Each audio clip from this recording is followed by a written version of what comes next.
Dari sebuah gerbang inilah perjalanan kami dimulai.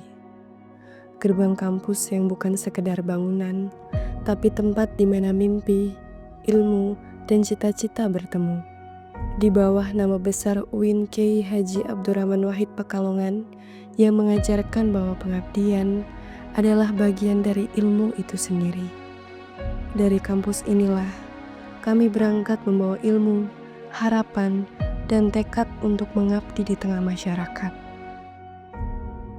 Seperti kereta yang melaju tanpa ragu, perjalanan kami menuju Desa Pacar dimulai. Meninggalkan hidup pikuk pusat kota, menuju ruang hidup yang lebih jujur dan lebih apa adanya. Dari kejauhan, terbentanglah Desa Pacar yang tenang, damai, dan sederhana. Atap-atap rumah, jalan-jalan kecil, dan bentangan alam yang tenang membangunkan aktivitas warga ini dengan ritme yang pelan. Seakan tak ingin kedamaian yang sudah ada sejak lama. Desa Pacar menyambut kami dengan kehangatan, seolah berkata bahwa inilah ruang tempat kami belajar kembali tentang kebersamaan dan kepedulian. Semua bergerak pelan, seimbang, seolah setiap detik ingin dinikmati tanpa dilanjutkan. Mengisi ruang-ruang desa dengan kehadiran yang sederhana. Ini ada dua versi. Yang pertama dulu ketika ada murid dari Diponegoro, yaitu Nangap Sesamurah, itu menetap di Desa Pacar, kemudian mengajarkan tentang agama Islam pada warga sekitar. Kemudian dari kata ajar tersebut jadilah Pacar. Itu untuk versi yang pertama. Kemudian untuk versi yang kedua, Desa Pacar itu karena dulunya di desa ini banyak tumbuhan pacar. Dari mulai pacar yang sebelah barat sampai sebelah timur itu banyak ditumbuhi oleh tumbuhan pacar. Kemudian disebut Desa Pacar. Jelas untuk dulu, untuk sosial warganya juga, untuk kaitan dengan warga sekitar, tetangga itu sangat bagus karena masih sedikit, baik itu untuk gotong royong, bahu-membahu, saling membantu. Itu kalau dulu tahun zaman 90-an itu masih bagus. Tapi untuk seiring berjalannya waktu karena mungkin kondisi ekonomi itu kadang sosial sudah bergerus. Kalau dulu sering kerja bakti, untuk kadang gotong royong, untuk membangun rumah, itu zaman dulu masih dipraktekkan. Kalau untuk sekarang itu sudah jarang terjadi.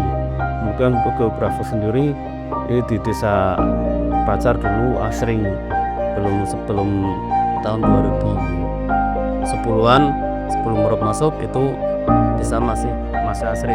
Kebetulan juga pertanian juga masih ada. Tapi untuk yang 2010 ke atas itu sudah tidak ada pertanian karena sudah terkena air rob.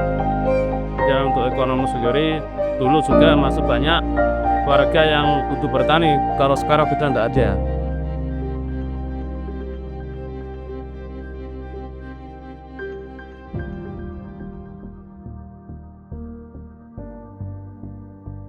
Selepas menyelami cerita masa lampau dari kepala desa, kami beralih pada wajah Desa Pacar hari ini. Wajah yang bertumbuh dari kerja bersama dan harapan yang tak pernah padam.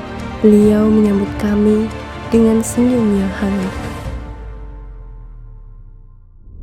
Kalau dilihat dari keseharian sini memang kebanyakan kerja seni ya. Kerja seni ini yang saya maksud batik. Jadi mayoritas memang warga kita itu buruh batik. Terus selain itu juga salah satunya ada juga UMKM-nya mulai berkembang. Ada salah satu anak muda di desa kami juga punya brand tersendiri namanya M-Top. Itu fokusnya di minuman tradisional tapi dikemas dengan bentuk yang lebih menarik, instan, dan itu dia pasarkan di beberapa pemberhentian rest area di jalan tol. Kalau kaitan dengan apa yang pemerintah desa bantu atau penganggaran itu, kita setiap tahun selalu ada anggaran terkait dengan produk unggulan desa. Jadi di setiap tahun itu kita menyiapkan stand untuk para UMKM kecil di Desa Pacar itu gabung sama satu kecamatan. Jadi di situ kita menyiapkan meja bagi warga yang ingin memamerkan, memperkenalkan produknya. Itu biasanya dilakukan di kegiatan produk unggulan desa itu setiap 1 tahun sekali. Kita juga ada kegiatan ketahanan pangan. Di ketahanan pangan itu kita penyertaan modal ambil dari Kemenkumdes. Di situ kita menunjuk tim. Nah, timnya yang akan mengelola kaitan kolam ikan kita yang ada di wilayah RT1 RW 1. Kalau di Desa Pacar itu sudah ada TPS 3R. Jadi pengelolaan sampah sudah kita serahkan ke TPS 3R.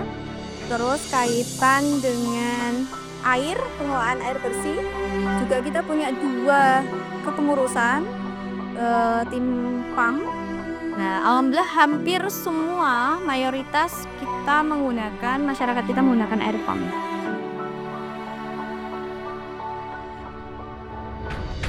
Melalui tutur beliau, terlukis bahwa Desa Pacar adalah tempat di mana masa lampau dijaga, masa kini diperkuat, dan masa depan sedang dirintis dengan kerjasama. Sementara itu, tawariang anak-anak bergema di halaman, bermain bola, dan berlarian tanpa lelah. Mata mereka bersinar dengan penuh rasa ingin tahu. Tawa mereka menari lembut di udara, menebar keceriaan di setiap sudut desa. Pendidikan berjalan dari pendidikan anak usia dini hingga sekolah menengah kejuruan. Tumbuh bersama tawa anak-anak yang belajar dan bermain, menatap dunia dengan rasa ingin tahu yang tulus. Ilmu dan keceriaan menari bersama, menenun persahabatan, minat dan bakat yang perlahan berkembang. Setiap langkah, setiap senyum, dan setiap halaman yang mereka sentuh menanam harapan dan menumbuhkan kebersamaan. Sementara armada pengangkut sampah bergerak keluar dari TPS 3R, melaju perlahan menyusuri jalan desa. Ia menjemput jejak-jejak sisa kehidupan, menjaga lingkungan tetap bersih, rapi, dan penuh ketentraman. Dari keceriaan anak-anak hingga kepedulian warga, Desa Pacar hidup dalam harmoni, merangkai masa depan yang seimbang dan penuh harapan. Sementara di Posyandu, perhatian dan kasih sayang mengalir dalam setiap kegiatan. Ibu-ibu dan tenaga kesehatan bekerja sama memeriksa tumbuh kembang anak-anak. Setiap senyum dan setiap uluran tangan adalah wujud kepedulian yang menumbuhkan harapan dan menjaga generasi muda tetap kuat. Kehidupan mengalir dari tawa anak-anak hingga langkah-langkah warga yang peduli. Dari tradisi yang dijaga hingga masa depan yang dirintis. Semua berpadu menjadi kisah kebersamaan, kesederhanaan, dan harapan yang tak pernah pudar. Meski waktu kami singkat, kebersamaan dan pengalaman yang terjalin meninggalkan makna yang mendalam. Semoga setiap program membawa manfaat bagi masyarakat. Terima kasih atas penerimaan dan kerjasama yang hangat. Inilah jejak kecil pengabdian kami.